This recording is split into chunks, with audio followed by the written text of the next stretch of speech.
உலகின் ஒளி நானே, என்னை பின்தொடர்பவர் வாழ்வுக்கு வழிகாட்டும் ஒளியை கொண்டிருப்பார். இறை இயேசுவில் பிரியமான சகோதர சகோதரிகளே, இன்றைய நாளின் இறை வார்த்தை வழிபாடு கிறிஸ்துவை ஒளியாக கொண்டு, கிறிஸ்து ஒளியாக இருக்கிறார் என்று ஒளியை உருவகமாக கொண்டு நம் வாழ்விற்கு சில வாழ்வியல் பாடங்களை கற்பிக்கிறது. ஒளியினுடைய 4 தன்மைகளை மட்டும் உங்கள் முன்பாக வைத்து அந்த ஒளியிலிருந்து கிறிஸ்துவின் வழியாக நம் வாழ்விற்கு பாடங்களை ஏற்றுக்கொள்ள அன்போடு அழைக்கிறேன். முதலிலே, ஒளி என்பது உண்மையின் அடையாளமாக இருக்கிறது. இருளில் இருப்பவற்றை மக்களுக்கு தெளிவாக காட்டுவது அந்த ஒளி. அதற்போல நம்முடைய வாழ்வில் இருக்கக்கூடிய அந்த எல்லா நிலைகளிலும், அந்த இருண்ட பக்கங்களிலும், இதயத்திலும் உள்ளத்திலும் இருப்பவற்றை, நமக்கு இருப்பது போலவே காட்டுவது ஒளி. அது உண்மையின் அடையாளமாக இருக்கிறது.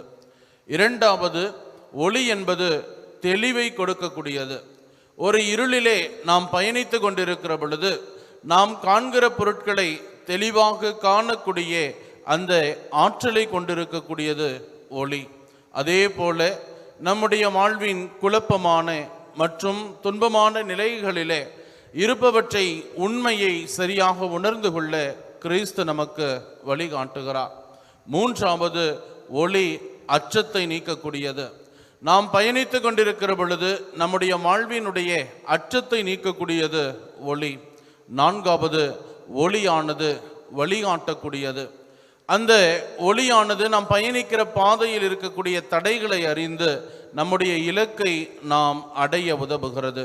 இறை இயேசுவில் பிரியமான சகோதர சகோதரிகளே, கிறிஸ்துவாம் ஒளியை நம் வாழ்விலே ஏற்றுக்கொள்கிற பொழுது நாமும் உண்மையை அறிந்தவர்களாய், தெளிவான பார்வை கொண்டவர்களாய், அச்சமில்லாதவர்களாய், கிறிஸ்துவினுடைய அந்த உயரிய இலக்காகிய விண்ணகத்தை அடைகிற உயிர்ப்பின் மக்களாக வாழ முடியும்.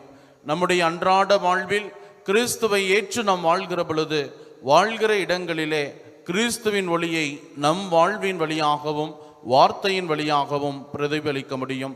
அத்தகைய மனநிலை கொண்டவர்களாய், அத்தகைய குணம் கொண்ட மக்களாய் வாழ வரம் வேண்டி ஜெபிப்போம். ஆமேன்.